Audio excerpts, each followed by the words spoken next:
Hi guys, welcome back to my YouTube channel. This is again Jisrael H. Raz, and in this video, we will discuss the itemized deduction, particularly the expenses. So in our previous video, we have already distinguished what is a capital expenditure from a revenue expenditure. We have also distinguished what is an exclusion and what is a deduction. And as we know, when we say exclusions, these are the items specifically provided by the law to be exempted from the tax, whereas deductions are those items listed in Section 34 of our tax code which are deducted from our gross income. They can be itemized deductions or optional standard deduction. And also, we have already distinguished what is an itemized deduction from an optional standard deduction. We have also mentioned that for a taxpayer to choose itemized or optional standard deduction, he must elect the option to choose the optional standard deduction at the very first quarter when he filed his first income tax return. So in this video, we will focus our discussion on the itemized deduction, particularly the expenses. If you're ready, let's start.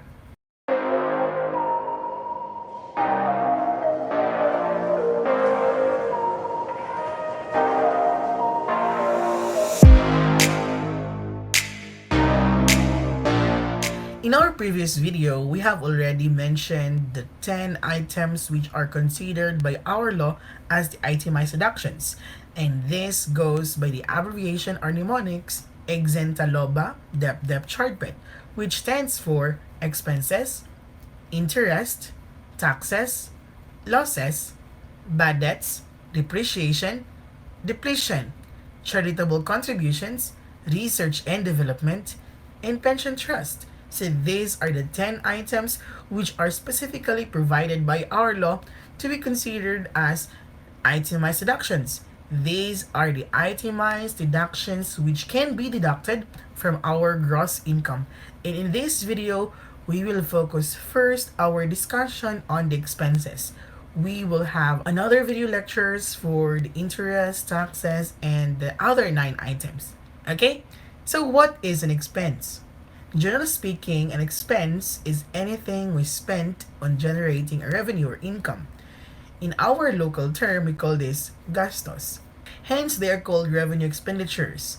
These are the amount of money or money's worth we spent to generate revenues. For example, when we pay the salaries of our employees, or when we pay our utilities which are used in business, or when we purchase office supplies for office use. These are expenses. For income taxation, an expense could be paid or accrued depending on the accounting method employed by the taxpayer. So remember, in our other videos, in our past discussions that we have already mentioned that a taxpayer can employ cash basis or accrual basis when the taxpayer is engaged into rendering service, selling of service, or practice of profession. He may use the cash basis. Or when the taxpayer is engaged into selling of goods or merchandising, he can use accrual basis. So the main difference is that when the taxpayer uses the cash basis of accounting, every income is earned when there is already a collection from the customers. And for expenses, he can only deduct an expense when these expenses are paid. But for a taxpayer employing accrual basis of accounting, he would recognize income when the revenue is earned, regardless whether collected or not. And for the expenses, he can only deduct expenses when these expenses are accrued, regardless of when paid or not. Okay? So this matters. Always remember, if the taxpayer is using cash basis, we only recognize expenses and income using the cash basis. Otherwise, accrual basis. So in our law, it is said that there should be a reasonable allowance for salaries, wages, and other forms of compensation for personal services actually rendered, including the grossed up monetary value of the fringe benefits granted by the taxpayer employer to the employee. So if you are a self-employed taxpayer, meaning you have your own business and you have your own employees, any amounts paid to your employees' salaries, whether fixed salary or minimum wage, which are variable, including also the other remunerations and benefits that you pay to them, like the fringe benefits or the bonuses, incentives, commission, etc. Everything you pay to your employees are considered as salaries, and this can be deducted from your gross income, provided that you have withheld correctly the tax on their compensation. Because as we know in our previous discussion, the employer taxpayer cannot deduct an expense if the corresponding withholding tax is improperly withheld or not remitted to the BR. So you can only deduct this salaries expense from your gross income if you have correctly withheld the tax and remitted the same to the BR. Provided that, again, however, that the corresponding withholding tax is properly withheld and remitted to the BR for such compensation. For example, the following payroll expenses are claimed by the taxpayer as charges against his gross income. So, in this example, assume that you are the taxpayer who is self-employed and having business. You have your own employees. So, you pay these items to your employees. You have gross salaries and wages. Withholding tax was properly remitted. So we pay this 550,000 to our employees. We also pay them 13th month pay and other bonuses, which amounts to 210. The minimis benefits granted by the company to its employees. Fringe benefits to managerial employees. And there was no fringe benefit tax remitted. Also, professional fees paid to its consultants and no withholding tax remitted. Dividends distributed to its managers, stockholders, a final tax was remitted. And then commissions paid to agents, withholding tax remitted. So we will identify which among these items mentioned can be deducted from our gross income as salaries. So how much is a total deductible salaries and wages? Before we go into the solutions, let us first identify which among these items are salaries.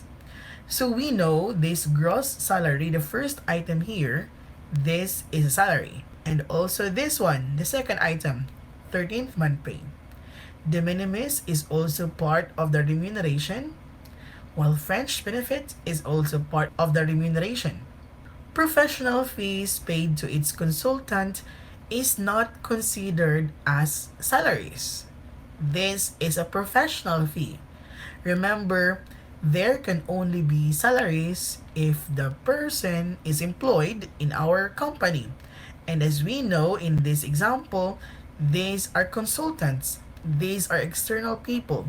They are not employed in our business, in our company. So therefore, any professional fees paid to the consultants is not considered as salaries.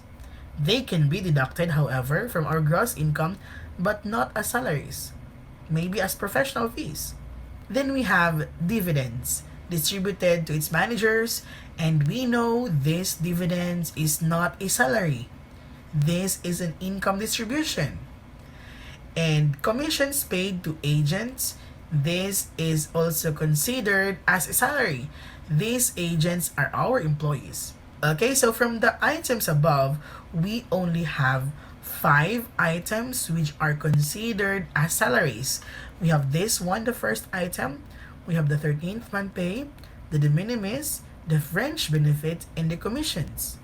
However, not all of those 5 items may be deducted from our gross income because one of the requirements for a salary to be deducted from our gross income is that the withholding tax should be correctly withheld and remitted to the BR. So in computing the total amount deductible as salaries and wages, we have here this 550,000 is considered a salary, and then the 210, the de minimis. However, this one cannot be deducted from our gross income as salaries because though it is a salary, but no withholding tax was remitted. Remember, the employer is required to withhold and pay the fringe benefit tax. So this is non-deductible. Also, this professional fees is no withholding tax.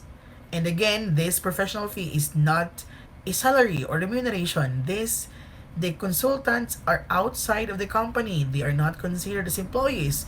Hence, the professional fees are not considered as salaries. Also, dividends, though there is a final tax remitted, but again, this is not a compensation. And also, we have commission. Since the withholding tax is properly remitted, therefore, we will add these commissions in our deductible salaries. So in total, out of 5 items considered as salaries, we have gross salaries, 13th month pay, de minimis, and commissions are considered as deductible salaries. So we will add those together and we will get the answer of 875,000 pesos. So you might be asking, what will happen to these French benefits to managerial employees which the withholding tax was not remitted to the payer? Well, for income taxation purposes, these French benefits can no longer be deducted from our gross income as salaries because the withholding tax was not withheld and properly remitted to the payer. How about the professional fees? Again, this professional fee is not a salary. And since the withholding tax was not remitted, again, this cannot be deducted from our gross income. How about the dividends? The dividends is not an expense. Always remember that. Remember, in our itemized deductions, we only have 10 items. Exenta loba, dep chartped. Nowhere could we find the word dividend. So dividend is not an expense. It is an income distribution despite the fact that there is a final tax remitted. Okay? So again, remember that when claiming for salaries and wages as expense from the gross income, there should be a withholding tax correctly withheld and paid to the payer. Otherwise, the salaries expense cannot be deducted from our gross income. Aside from the salaries expense, we also have here, as provided, a reasonable allowance for travel expenses here and abroad, while away from home in the pursuit of trade, business, or practice of profession. So our law also allows deduction for travel expenses, provided that these travel expenses are ordinary, necessary, and substantiated. And these expenses are connected in the pursuit of trade, business, or practice of profession. So we have this illustration. The company paid the following expenses on behalf of its manager in 2018. So we have here airfare to Manila for a seminar where the company is benefited. Also a travel allowance for meals and accommodation, 30,000 pesos. We also have here travel to Singapore, a treat to the manager for a job well done, which is 50,000 pesos. And we are asked, how much is the total deductible travel expense? So from the 3 items above, we only have 2 items which are considered as travel expenses. And these are the airfare and the travel allowance. These 2 items are considered as travel expenses. They can be deducted from our gross income as travel expenses. How about the third item? Travel to Singapore. A treat to the manager. This is not a travel expense. This is a fringe benefit expense. And as a fringe benefit expense, these are deducted from our gross income as salaries, not as travel expense. Okay? Provided that the fringe benefit tax is correctly withheld and paid to the payer. Okay? So again, this travel expense to Singapore, which is a treat to the manager, this is a fringe benefit to be deducted as salaries expense. Okay? Since we are asked only the travel expense, we will not include this. But can we deduct these items from our gross income? Of course, yes, provided that the fringe benefit tax was correctly withheld. we can deduct all these items. However, since the question asks for the total deductible travel expense, then we will only have the 20,000 and 30,000, so a total of 50,000 pesos travel expense. Also, our tax code provides that there should be a reasonable allowance for rentals and other payments for the continued use or possession for the purpose of trade, business, or profession of a property to which the taxpayer has not taken or is not taking the title, or in which he has no equity other than the use of such property. So if you are a taxpayer engaged in business and you don't have office, or if you need a building for your business and you lease a property from someone, then any payment made to the lessor of that property can be deducted from our gross income as rental expenses, provided again that the use or lease of real properties, the lessee shall withhold 5% creditable tax from the gross payment to the lessor and shall remit the same to the payer before such rent expense may be deducted. So, like the salaries expense, before we can deduct rent expense from our gross income, always consider that we have correctly withheld the tax, the 5% creditable withholding tax from our income payments, especially when the leased property is a real property. So when you lease a warehouse from a lessor, that warehouse is a real property. Any income payments to the lessor must be net of the 5% withholding tax. So for example, if the annual lease is 100,000 pesos, therefore we will deduct 5% from that 100,000, so we will pay the lessor only for 95,000 pesos and we will remit the tax to the payer. If we fail to withhold and remit the 5% to the payer, we cannot deduct that rent from our gross income. It is also provided that the rent expense is deductible only when the lessee is using accrual basis, when the rent is incurred regardless of when paid. So if the lessee, the one who is renting, leasing the property, the one who is paying for the lease, okay, is engaged into selling of goods or merchandising business, they would use the accrual base of accounting, right? So when the lessee is into selling of goods and he is using accrual basis, he can only deduct the rent expense when the rent is incurred or accrued. So when I say accrued, meaning the lessee has already used the property.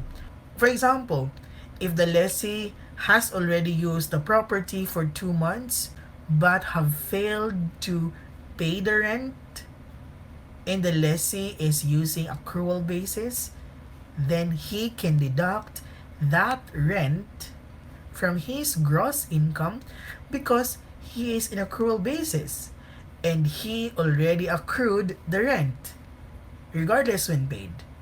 The lessee, when using accrual basis but have advanced the payment, that advance payment cannot be deducted from the gross income because the lease is not yet consumed. Since the taxpayer is using accrual basis, he must have used first the lease before he can deduct the lease payments or the rental payments to the lessor. Okay? So always remember that when you are the lessee and you are using accrual basis of accounting, you must have first incurred the rent before you can deduct the rent from your gross income. Any advance payment cannot be deducted from your gross income. On the other hand, when the lessee is using cash basis or when the lessee is engaged into the practice of profession or rendering of service, then the lessee can only deduct the rent if the rent is incurred and paid. Okay? So if the lessee is using cash basis, but have failed to pay the rent, have incurred the rent but have not paid the rent, that rent cannot be deducted from his gross income. Because as one requirement, the rent must be incurred and paid. Okay? So here's a scenario. Let's assume that Juan de la Cruz is a lessee and he is engaged into selling of service. Okay? For the year 2020, Juan de la Cruz have failed to pay the rent. Can he deduct the rent from his gross income? No. The answer is no. Because as a cash basis taxpayer, he must have incurred and paid the rent. Yes, he might have incurred the rent, but had not paid the rent. Therefore, he cannot deduct the rent from his gross income. Another scenario, what if Juan de la Cruz is using accrual basis and he have failed to pay the rent for the year 2020? Can he deduct the rent from his gross income? Yes, because Juan de la Cruz is using accrual basis, and as a taxpayer using accrual basis, he can deduct the rent if the rent is already accrued, regardless when paid. Okay? So let's have here an illustration. Patricia leased some properties from Don Company. So Patricia is the lessee and Don is the lessor, and made the following rental payments during the year 2018.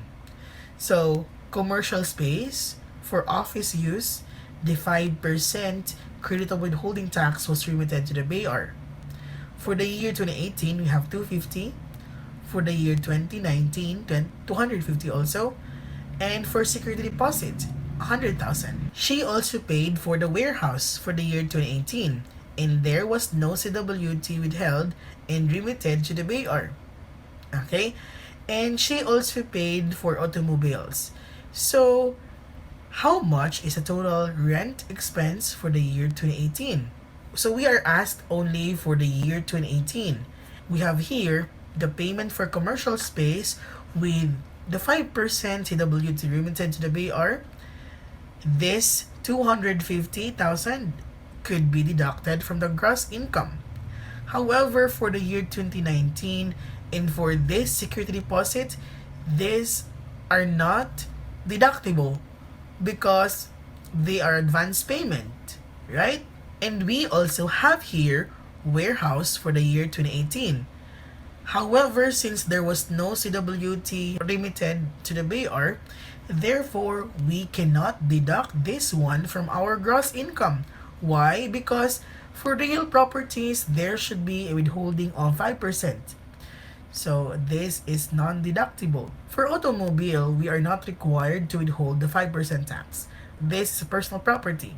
Our total rent expense would be, so for the commercial space for office use for the year 2018 and also automobiles, we have a total rent expense deductible of 300,000. So any advance payment for the year 2019 and the security deposit, they are non-deductible. They are advance payment. And also for warehouse, since there was no withholding tax, then that could also not be deducted from our gross income. And we have here automobiles, since there is no requirement for personal properties, this can be deducted from the gross income of Patricia. Okay, so we have already discussed the salaries expense, the travel expense, and the rent expense. Also, our tax code provides that there should be a reasonable allowance for entertainment, amusement and recreation, or EAR, expense during the taxable year that are directly connected to the development, management, and operation of the trade, business, or practice of profession of the taxpayer. But this amount cannot exceed the following limit. So before we go into the limits, let us first discuss what is this AAR, or amusement, entertainment, recreation. For example, team building. The company wants to inspire their employees, to give them motivation. So the company initiates a team building activity, or when the company sends someone for trainings, seminars, workshops, or when the company just wants to celebrate for a good business. Any expense incurred for the entertainment, amusement, and recreation of the employees can be deducted from the gross income of the taxpayer, provided that these expenses are incurred for the development, management, and operation of the trade or business. So when the company initiates a team building activity, this team building must be connected to the trade or business. So the company would want to motivate the employees to be more productive. That could be considered as EAR. Or when the company organizes a workshop, a seminar, to help the employees to be more productive, that could also be considered as deductible EAR. So this EAR, or entertainment, amusement, and recreation, can be deducted from the gross income but subject to the limit. The amount deductible from the gross income cannot exceed the following limit. So if the taxpayer, if the company is a seller of goods, then the limit is 1/2%, or that is 0.005 of the net sales. Okay? But when the company is engaged into selling of services, the limit is 1%, or 0.01 of the net receipts or net revenues. So let us illustrate this. Krabby Company is engaged in the sale of goods and services with a net sales and net service revenue of 2 million and 1 million. So the net sales is 2 million and the net service revenue is 1 million. The actual amusement and recreation expense amounted to 21,000 pesos. And we cannot ascertain whether this 21,000 pesos is for the sale of service or for the sale of goods. Therefore, we will allocate this amount, we will divide this amount in proportion that corresponds to the net sales and net revenue. So we are asked, how much is the total deductible entertainment, amusement, and recreation? So, what we're going to do here is first to allocate the 21,000 pesos, the actual amount, using this proportion. So, our net sales is 2 million and our net service revenue is 1 million. Therefore, we would have a total revenue of 3 million. So, we will allocate the 21,000 pesos using this proportion, 2/3 and 1/3. So, for the sale of goods, that's 2 million divided by 3 million. This 2 million is our net sales. And this 3 million is the total of the net sales and the net service revenue. And we will multiply the actual amount of 21,000 pesos. So 2/3 times 21, we would get 14,000 pesos. So this 14,000 is the actual expense based on the proportion. So meaning to say, this 14,000 is for the sale of goods. And as we know, for those taxpayers selling goods, the limit is only 1/2%. So we will compare this 14,000 whether or not it exceeds the limit. So our limit is 2 million times 1/2%, that is 10,000. And as we know, the amount deductible as AAR cannot exceed the limit. So therefore, in this case, instead of deducting 14,000 from the gross income, we can only deduct the 10,000, the limit, because again, the AAR should not exceed the limit. So this is the 1/2 1% limit for the sale of goods, and this is the amount deductible from our gross income. Always remember, when we are talking of expenses or deductions for taxation purposes, always consider the lower amount. Okay? When we are talking of incomes, when we are talking of gains, always consider the higher amount, right? So, if you remember in our capital gains, fair market value or selling price, whichever is higher. But when we are talking of deductions, always consider the lower amount. Okay? So in this case, that is 10,000. On the other hand, the taxpayers also engage in the sale of service, and that is 1 over 3. Okay? So times 21, we have 7,000 pesos. And we will compare this 7,000 pesos to the limit. So as we know, for the sale of service, the limit is 1%. So 1 million times 1%, we will get 10,000. And again, we will compare which is the lower amount, 7,000 or 10,000. So we will have here the 7,000 pesos as the deductible amount. So now that we have computed already which is lower, we can now add these together, the 10,000 and 7,000, to derive the total deductible EAR. So the deductible entertainment, amusement, and recreation is only 17,000 pesos. So recall that the actual amount spent was 21,000, but the amount deductible is only 17,000 pesos. That's it. That's how we compute the limits for EAR. Okay? So, aside from salaries, travel, rent, and EAR, the tax code also provides that the cost of materials and supplies when actually consumed and other necessary business expenses incurred in connection to the business or trade or profession, these are deductible from our gross income. So when we purchase and use office supplies, or when we pay utilities, telecommunication, water, internet, repairs, anything, any expenses that is in relation to the business that are necessary, ordinary, and substantiated, we can deduct those expenses from our gross income. Okay? However, bribes, kickbacks, facilitation fees, and other similar payments, these payments, whether directly or indirectly, cannot be deducted from the gross income because apart from they encourage the illegal or wrongdoing, they are not normally reported to the BR by the receiver of such payment for income tax purposes.